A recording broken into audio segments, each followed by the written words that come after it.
What's up, gentlemen? This is Rising Phoenix Podcast, a podcast about how to rise up after your divorce. I'm your host, divorce coach, Michael Rhodes.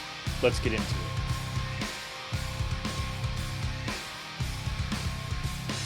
Joining me today is Elise Micheals. Elise, let's just jump right into it. Why don't you tell us a little bit about yourself?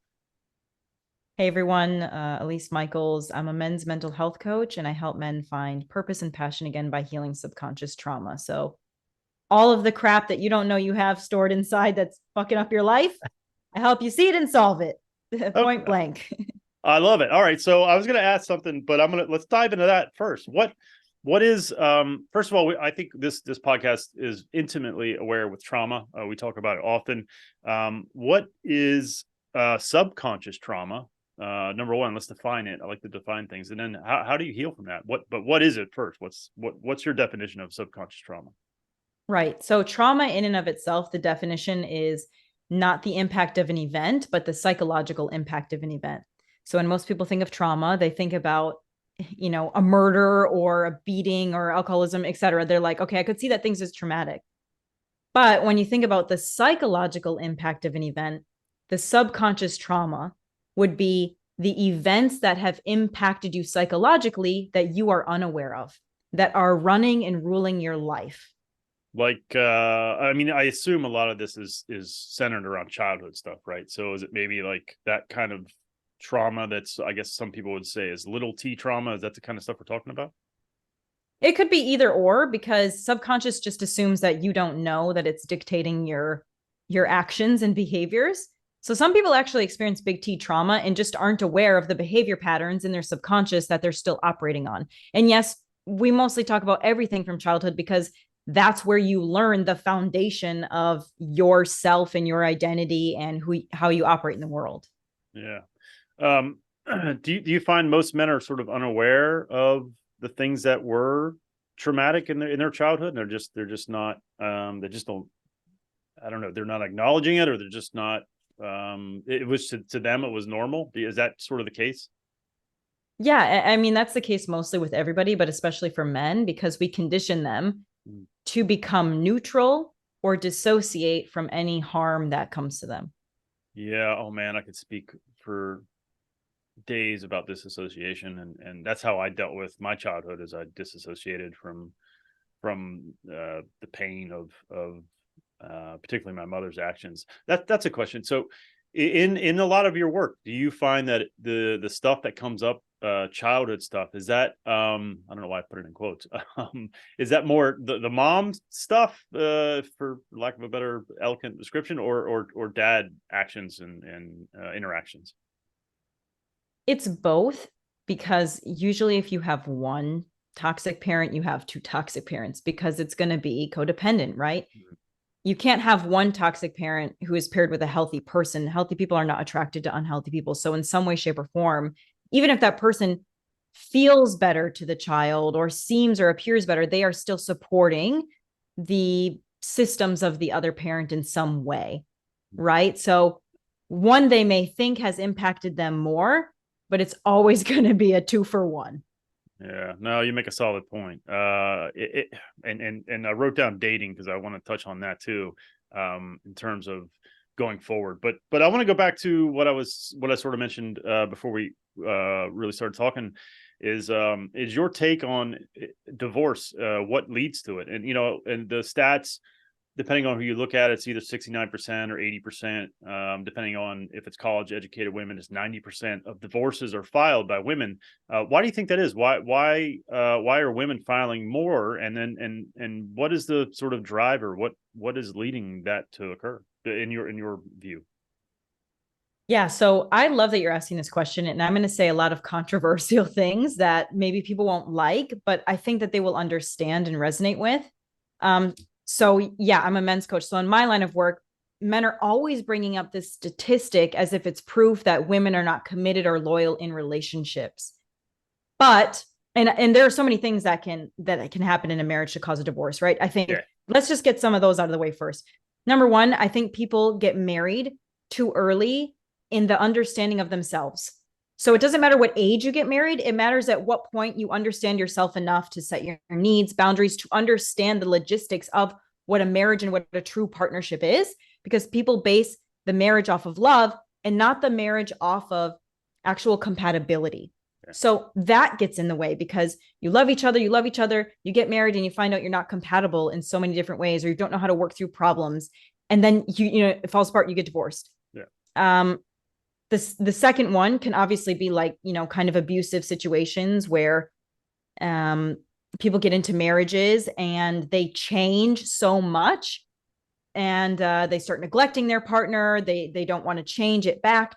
They just see it as better to separate. So that's number 2, why people can separate. Number 3 is just, like healthy parting of the ways, right? Both of you change. Right. You weren't good partners. You've just matured. And I think these are all symptoms of just number 1. We don't know ourselves enough to know who a true partner for us could be. It's all the limiting beliefs. It's all the subconscious trauma that we haven't solved that causes this. So why women? And so I'm going to point out some things for men that they may not like to hear, but I think that they will resonate with. Okay, so number 1, society has not supported or trained men enough on what it means to be an equal partner, right? Yeah. And a lot of men say that we need to go back to traditional ways. Right. The roles were better. People stayed together. People stayed together because they didn't have any other choice, not necessarily because they were happier or because, they wanted to or because it worked out. Now we have more choices, so people are divorcing more because they have a choice. We have more options as women because we do have jobs, so we can survive on our own. We're not relying on someone to support us. True. And naturally, statistically, most of the housework, most of the childcare falls on the woman naturally. So she feels unsupported as a partner, mentally, emotionally, whatever, which makes her shut down physically, which is where the man starts to feel rejection in the marriage the most. Yeah. So she's upset because he won't vacuum or do the dishes. Right. And he's upset because she won't have sex with him or be intimate with him in any way, but she's totally emotionally shut down. Yeah. So there's disconnect there because he doesn't understand that his connection to supporting her in those roles will support him in the intimacy role. So there's like just miscommunication, misdirection. So she will file. Yeah. Right. Yeah. But women, just because women file more doesn't mean that they aren't loyal to relationships, that they want the divorce. They have less to lose by divorcing. Yeah. Because women statistically, singly live longer outside of marriage than in. So like men have more incentive to stay in a marriage, even if they're miserable, because statistically, most of the states in the United States support the women in the divorce court. I mean, that's a fact. Like, so men will generally lose half their money, half the time with the kids. So he generally doesn't leave a marriage. Also, this is a little bit of a digression, but I wonder what your take is on this. This is what I've heard, is that men are more loyal to the partnership that they've created and keeping the family unit together, as opposed to saying that they're loyal to the person. Whereas a woman is more loyal to the love and to the person than she is to like keeping the family unit together. So like, even if he's cheated or even if she's cheated, he sees that like keeping it together is a better option. And she says, well, no, if someone's betrayed me, I don't see that as the better option. I want to separate. I wonder how you would see that, because I've been talking a lot. No worries. There, like I said earlier, I have a transcript service, and I always love when I get this synopsis of the transcript, and I don't talk as much because that's the way it's supposed to be. So I don't mind you talking. I think I think it's tricky to quantify any of this stuff, because I think there is so much nuance to stories. There's obviously benefit in sort of generalizing. Especially if you're going through it, you can sort of try and get some sort of perspective. I think the danger and I will get to your point, but going back to sort of some of the numbers and stuff, I think why I don't really lean on them too much. I know them clearly, but I don't think it means that women aren't loyal or they're terrible or anything of that nature. I have 2 daughters, so I can't really swallow the red pill. I think it's bullshit made up by guys who are bitter and angry and want to make money off other bitter and angry dudes. But so I do think that it seems to be that if women are filing so much so, then that would, I think, indicate that they're not as concerned with the family unit and they're more concerned with their own relationship with that partner. which I think is very, very sad and sort of counterintuitive of what you would think of a mother as nurturing and loving and, making sure that the family is intact. And I do think that, I don't know about cheating, because I know guys that drew the line when that occurred and said, I couldn't do it anymore. I also interviewed someone she was an infidelity expert, I guess is the right way. And she basically said that, the women that were cheaters felt, she didn't use the word entitled, but I'll use it, because they weren't getting their needs met. It mostly physically, and it is a small sample, 30 some odd people, I think, and the men were similar, but they had no guilt and no like second thoughts, because they really felt like they deserved it or whatever. And the women were the same, but they did have a little bit of guilt, but they did it anyway. So I don't know. I think it's so hard to speak for all the experiences that occur. I think there is a common thread, and I think you're 100% right when you talk about women feel, I think, out of balance. And I was guilty, and if I had to do it all over again, I would have done it completely different. But I didn't. And in my defense, and in men's defense, in some ways, that was my template. I'm a Gen Xer, and so my mom didn't. Most of the time during my childhood, she did not work, besides she like babysat. She worked out of the house or whatever, right? And so she did all the cooking. My dad was a truck driver, so that was even extra, like he was gone a decent amount. So mom did the cooking and the cleaning, dad did the yard work, like, so that was the template. But my mom wasn't, for the most part, wasn't a full-time worker. And so there wasn't, she didn't have the same pressures of my ex, who is, has a career. She's got a master's degree. She has a career. And I didn't know any better, so to speak. But also, if in my defense, again, hindsight is a beautiful thing, but I think men are really bad. And I'm going to generalize here. And I don't, like I said, I don't like to do that, but I think we're really, unless you grab a man and shake him and tell him, this is the exact fucking problem and you need to fucking fix this exact fucking thing or I'm leaving.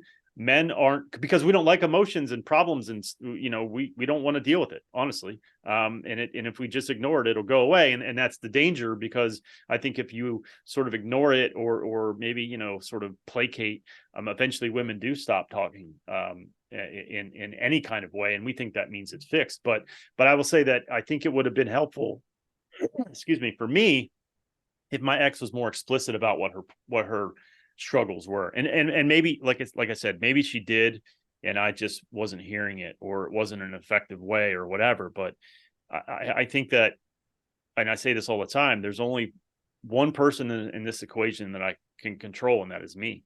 And so my actions and my failings are more of a concern. I don't think that women are terrible, and that's why all these divorces are happening. I do think it is also a symptom. I don't know if symptom is the right word, but it certainly is at least a part of the sort of feminism and the ability to. And by the way, I'm all for 2-income households. First of all, we need it nowadays because every fucking thing is expensive. So I'm all for that, but that has caused this ability, as you said, now you have options, sort of, so to speak. But I do wonder if that isn't eventually going to bite women in the ass, because what are they running from, and what are they running to? Freedom from what?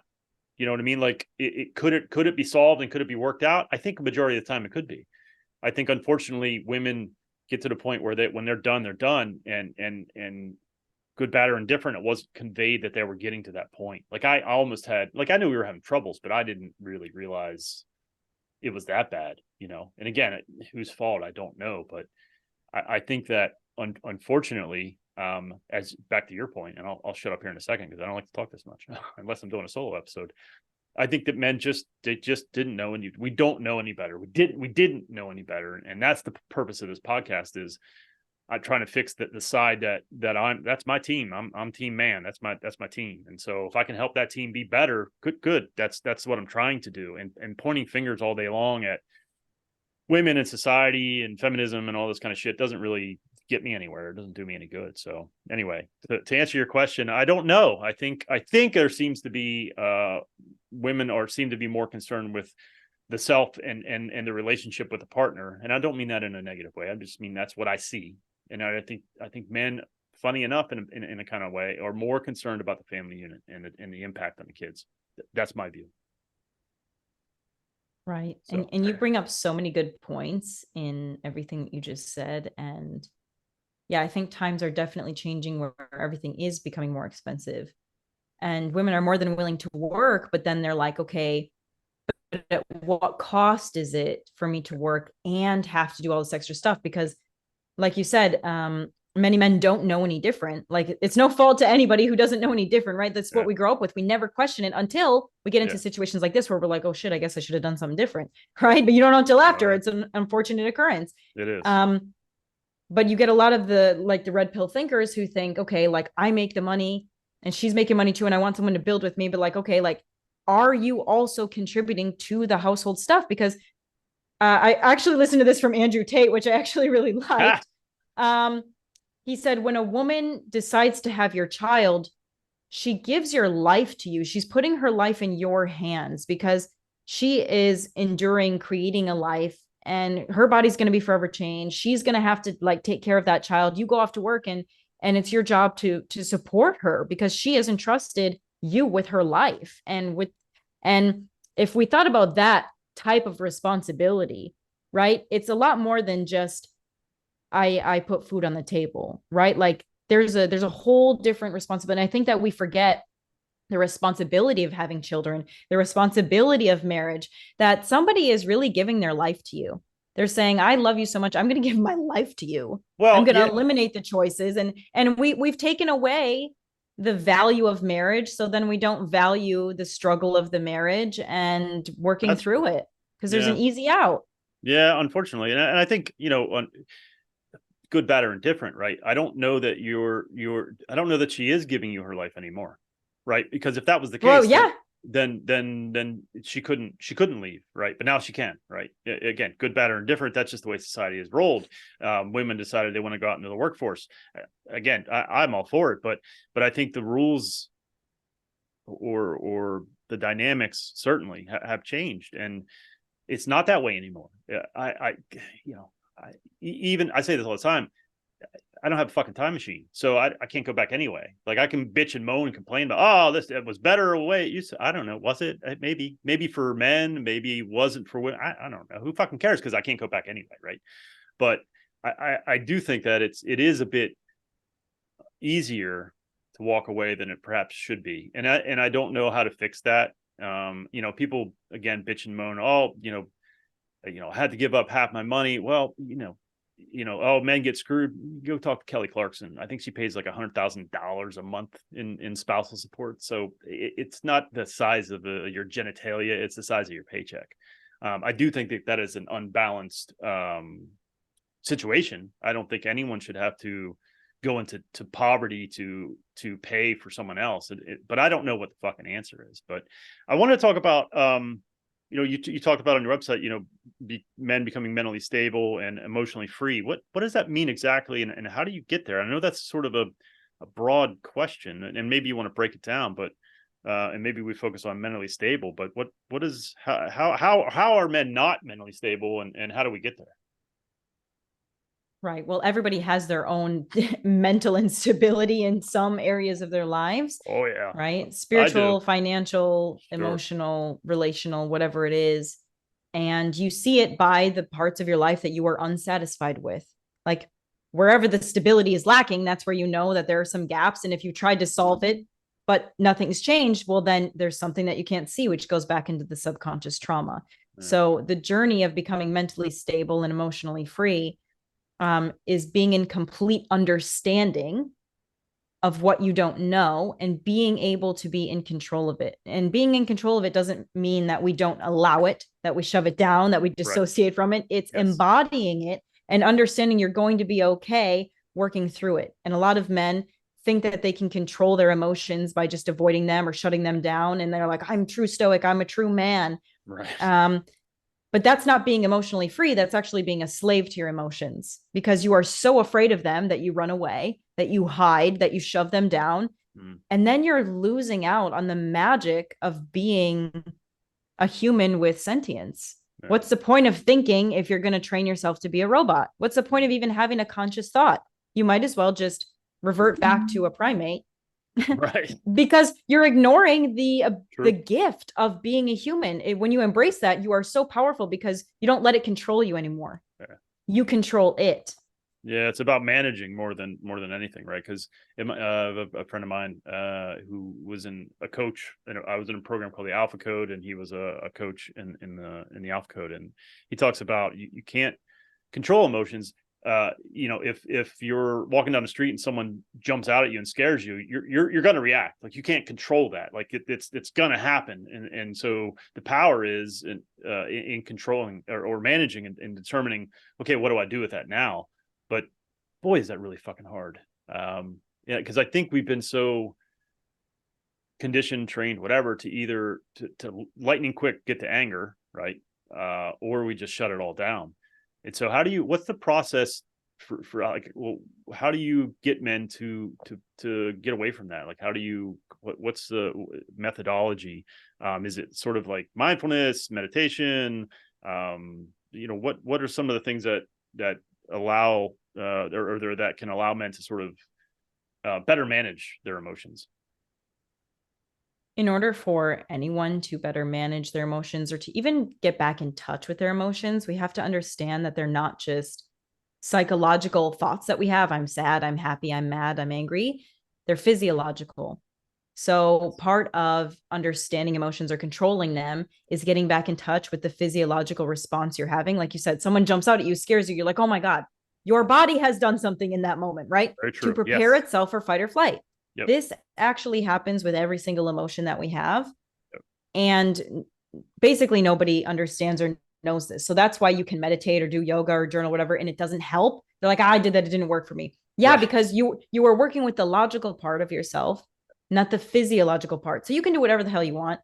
Yoga, meditation, none of those are like keys to the universe. Right. It's whatever unlocks you to relax every single muscle in your body, because that's what signals to your brain that you're safe. Yeah. It turns on different parts of your brain, right? Yep. Yep. And so getting back in touch with your emotions is tapping into your body when you feel like you might be experiencing one, or just getting to understand your body in the present moment, because then it will start communicating to your brain, to your logical thought process, what is going on. Yeah, I love that you're talking about this stuff, because I agree. And it's stuff that I've learned that I didn't have a fucking clue about. And it's definitely helped me. And I noticed on the website, you said you do work with women but your focus is men. So, I mean, I worked with women in the beginning. Okay. I've worked solely with men for like the last 3 years.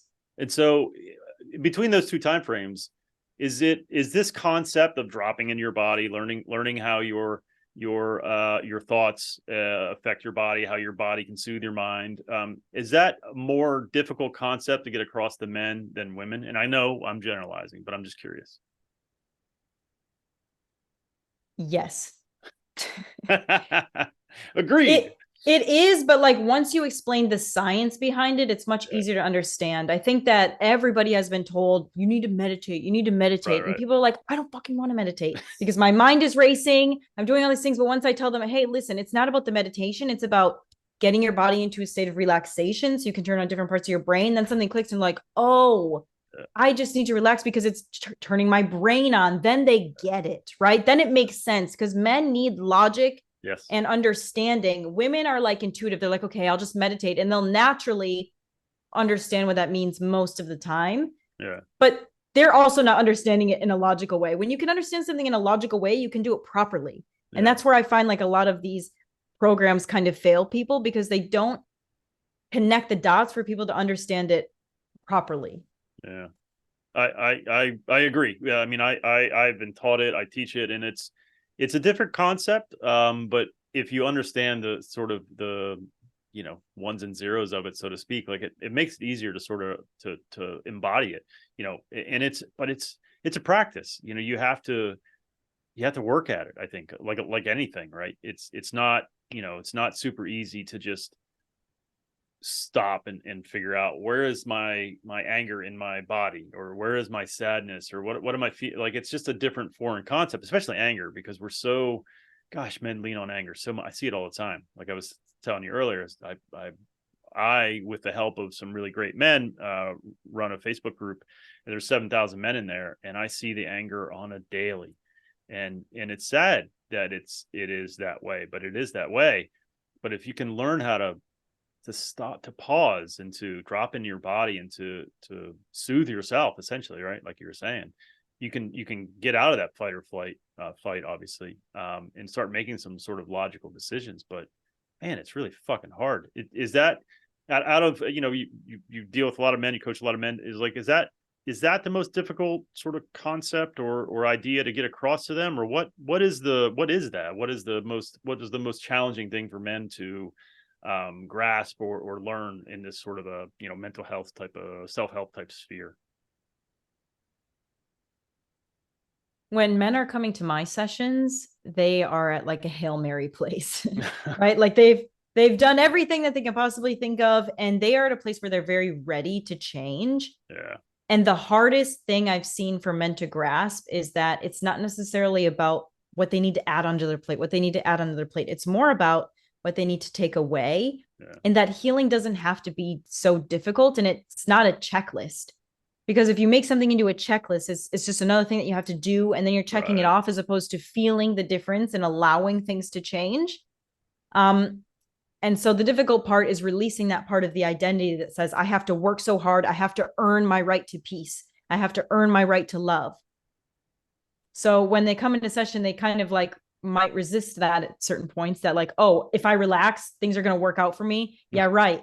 Right.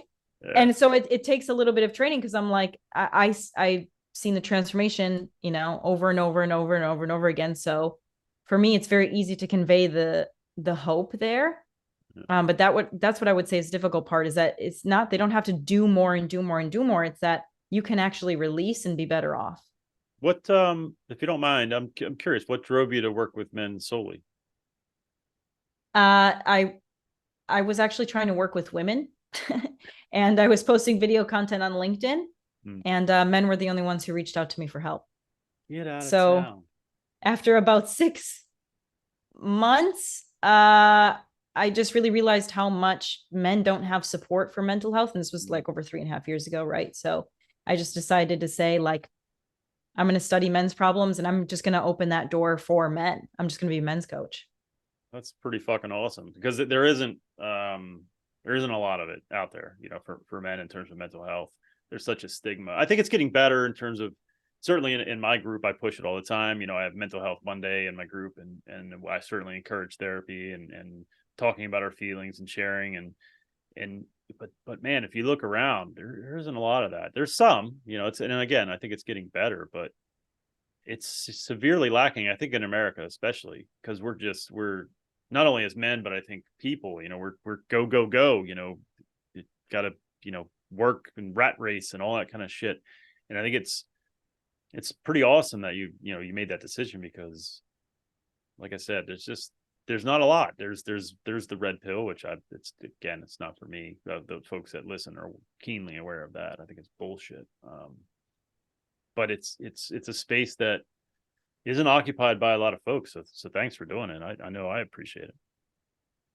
Well, thank you. I appreciate that. And like you said, it's definitely grown now. I've seen such a boost in the last couple of years of like, I feel like everybody's kind of trying to be a men's coach now, which is totally cool, except for when I feel like people kind of make enemies out of each other. Like, we all have the same common goal. And also, so many of my clients come to me and they've all had therapists usually. And I think that there's something to be said about how I think the therapeutic world needs to update its structure, needs to be able to be more open and understand the different ways of helping people. Because I've heard so many horror stories about how, like, a lot of therapists are biased towards the women, not really understanding how men work, not really understanding how to support them. And it's just really sad. There's so many rules and restrictions around it that a lot of people don't feel helped, you know, a lot Yeah. of people do feel helped, but it kind of depends on the person that you get, right? Because everybody has their Oh, own style. thousand And if percent. you don't get the right person with the right style, Yeah. you know, you're not going to be helped. And that's why, and I know I don't want to make a war out of coaches versus therapists, because I have a therapist. I love her. I got Yeah. lucky, right? Yeah. But I Same. think that there are things that need to be updated. I think coaches need more training, but I Yes. think therapists also need to maybe adopt more coaching practices if Yeah. they are allowed, because people also want to get better. I don't think it's right to support the victim mentality. And then also just to understand, like, men do operate different than women. Yeah. They want different ways of doing things. Yeah. Do you think this is my guess. It's more of a legal thing, right? It's more of a I think liability, so. right? Like therapists don't want to get their pants suit off of them, so that's why they don't necessarily give advice. And I think there's some, value in sort of getting the horse to lead itself to the water in a way, right? But it also thinks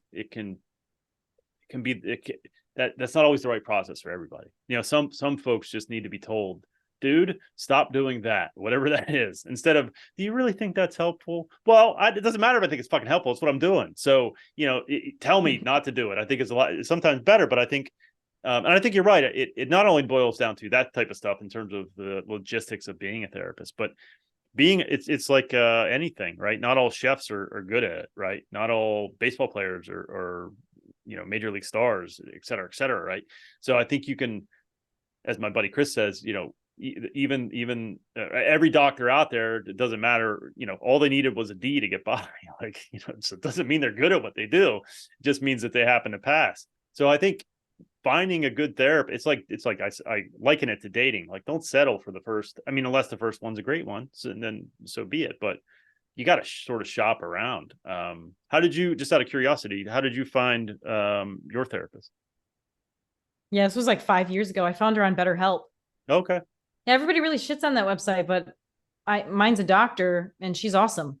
And Nice. she left like a year after or something, and we've just stayed on. And Nice. um, you know, it's nice to kind of like grow with your Yeah. therapist. And one time she went on maternity leave and she suggested a different therapist to me, and I was going through a hard time and I didn't resonate with that therapist at all. Yeah. And I was like, I need to go back to my therapist. She understands me. She says things the way that I like. So I got really lucky, but I also think it's important too, like you said, when dating. Yeah. Some people go into the dating world and they're like, I'm just going to give it a shot. I'm going to see what's out there. They don't have any, and I'm not saying like you need to have a strategic checklist, Right. Right. but there are things, you know, you should have a strategic checklist. You shouldn't have like a checklist of like, oh, blonde hair, blue eyes, whatever Right. it is. Right. Right. Yeah. Like, but understand what you're looking for, what you want, what you need. Do you travel a lot? Do you want someone who desires to be a mom? Do you want someone who, you know, knows how to like plant a garden? I don't know. Right. Right. Look for those things and be strategic about it. I looked for a therapist that was specific in relationships because I was struggling in a relationship. So when you're looking for a therapist, like look for a divorce therapist, look for a childhood trauma therapist, like look for a specialty, because that's going to help you in the long run. Yeah. So I didn't mean to make that into an awesome segue, but I'll take it. So I want to talk about dating, because this is something that again, when there's two things that drive me nuts about men that are going through divorce, and it doesn't mean I'm mad at them. I love them all. Most of them, some of them suck, but they get really, really, really angry. And I get that. I went through it myself, but they stay there. And two, they start dating immediately. Again, also guilty, but eventually I learned like, oh shit, this isn't helping. So when you work with these guys and you see them, even if it's a breakup or whatever, like what is your recommendation in terms of I'll let you answer, but in terms of dating, like how soon, you know, or what criteria do you sort of use to determine okay, I think you might be ready to get back out there? I mean, it's different kind of for every man. Yeah. And to be fair, I don't work with a lot of freshly divorced men. I work with married men who are struggling in their relationships Gotcha. and and then are either going through the process of divorce, Yeah. or they've been divorced for a long time. Yeah. But I definitely see that pattern as well. And where I've experienced this the most is when I'm helping men who have an avoidant attachment style run away from a relationship and then try to get to another one. And the thing is, I don't tell them everything to do, because it's not, like you said, you have to lead the horse. The horse has to lead itself to water at some points. Yeah. But but I encourage more secure attachment styles, right? So I ask questions that kind of answer within themselves. Okay, like what is our desire to do this right now? Like, Right. is it because we're mad? Is it because we want validation? And if you want to go out and date, okay, sure, but make sure you're clearly communicating with that person the place that you're at, because then at least we're developing different skill sets, different habits, and we're not just attracting the exact same patterns that we were before. Because the fear usually of getting into the exact same relationship, I think, does stop a lot of men from dating after their divorce. They're like, I never want to do that again. So they do a complete pendulum swing. And usually, like you said, when they're angry, they're kind of like dicks about it. They're like, I want this, this, and this, and I'm not going to take anything else. But then what you attract is someone who is very anxiously attached, low self-esteem, because no secure person is going to take someone who is so aggressive. So, because when you're demanding all those things, you're closed off in your heart. And no secure person wants someone who's closed off in their heart. So you attract someone who's very toxic, the exact thing that you were trying to avoid, because that's exactly where you're at. So we have to take a pause and I lay it out for them just like that. Okay, like if you go out in this energy, this is what you're going to get. Is that what you want? No. Well, okay, let's rethink then. What do we want to change? What do we actually want to attract? And now let's think about how we can change ourselves so that we can be a match to that person. And chances are that person is not going to be ready for you yet because you're not ready for that yet. Yeah, man, I love that. Yeah. I mean, you hit the nail on the head. I think one of the things that divorce does provide is an opportunity to learn about yourself, to grow, to figure out what you really want and who you really are. And it's unfortunate that men don't take that time sometimes. Some men, I don't know the percentages. It seems low, if I'm being honest. But it's so key because, yeah, why the hell would you want to repeat it? But also you can't not repeat it if you don't understand it, like why it occurred or what went wrong or how what your part in it was. Man, it's so important. I want to talk about I have a question and I'm curious as to your answer. Is you work with a lot of men and you're in this sort of space and you've been around them. So what is your definition of a man? What is a man in 2023? What's your definition of that? This is such a polarizing topic, I think. It sure is. Apart from, I feel like I'm going to get canceled no matter what I say with this. Well, okay, I think that men have to decide for themselves. All right. Although, you know, yeah, I mean, I don't have a definition for what a man is, right? Apart from having the male genitalia and being born a man, you're a man. But how you develop your character as a man, your values as a man is up to you. But I think living up to the standards, values, characters, integrity that makes you feel strong, powerful, good, loved, validated is going to make you feel like the strongest, most respected form of a man. I think men who do harm because they think that's what's going to give them respect or validation, they are not living in like their divine masculine, let's say, like they're living in a wound.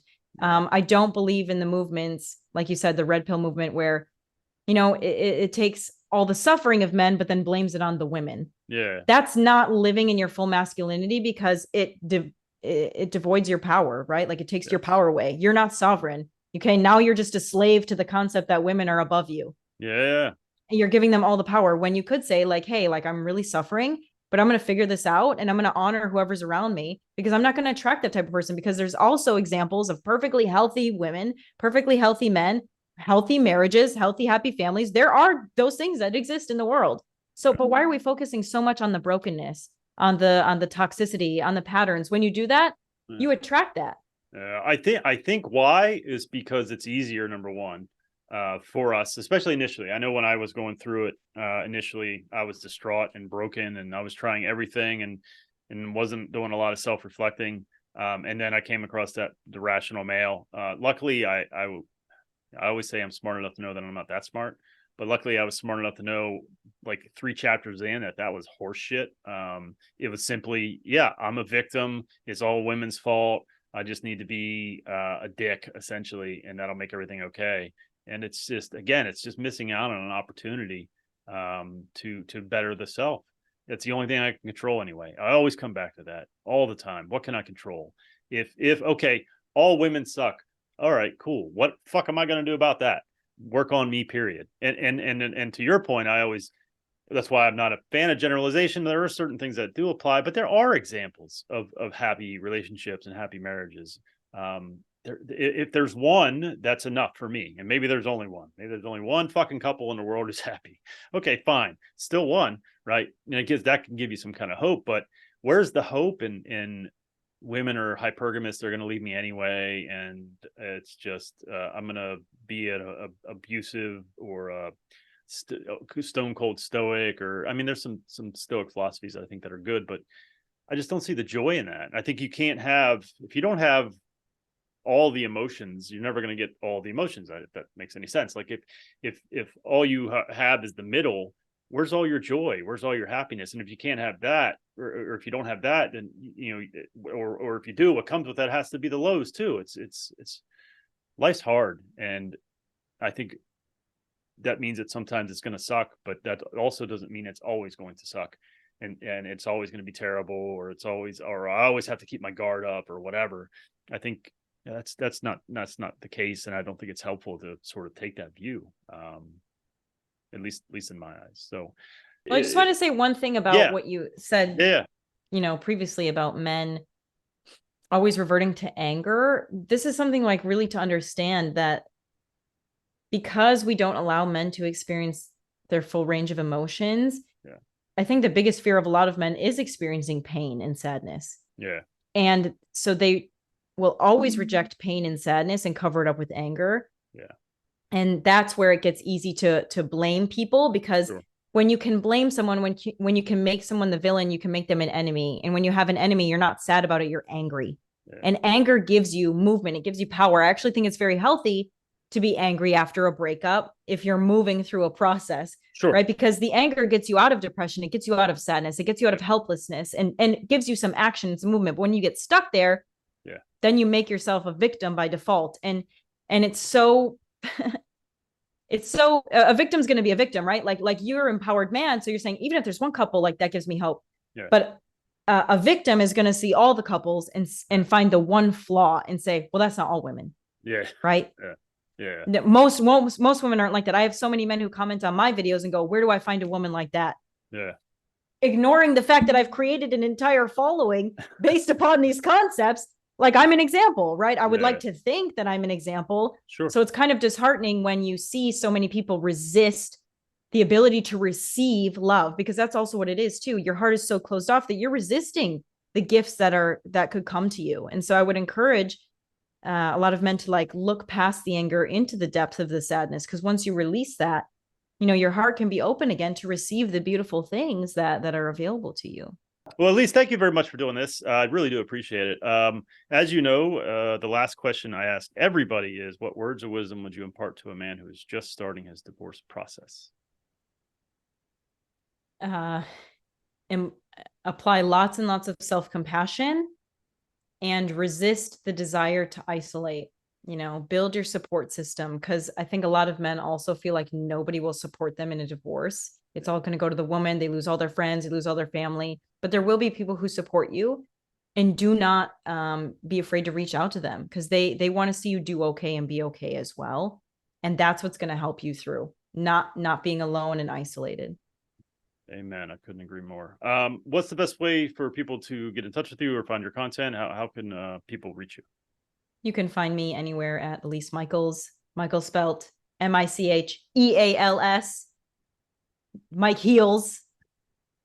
Everybody's going to mess it up. Even when you post this, I'm sure it happens every time. So anybody can find me. Is there at least Micheals out there that's like posing as you? Is there any I mean, I have a lot of fake accounts that'll contact you for a reading and a donation. But that's not me. So just FYI, if I'm DMing you, it's not me, because I don't DM people. So yeah, I have a men's group that any man is welcome to join. It's not free, but it's, master classes every week and something to help them grow if they want a community as well. So awesome. Would love to have any men in that. Yeah, awesome. Well, I appreciate you doing this, and hopefully we'll stay in touch and do it again sometime. Awesome. Thank you so much. I appreciate you. Yes, thank you. All right. Bye. Bye. Thank you so much for watching and or listening. Since my separation in July of 2019, I have done an incredible amount of work on myself.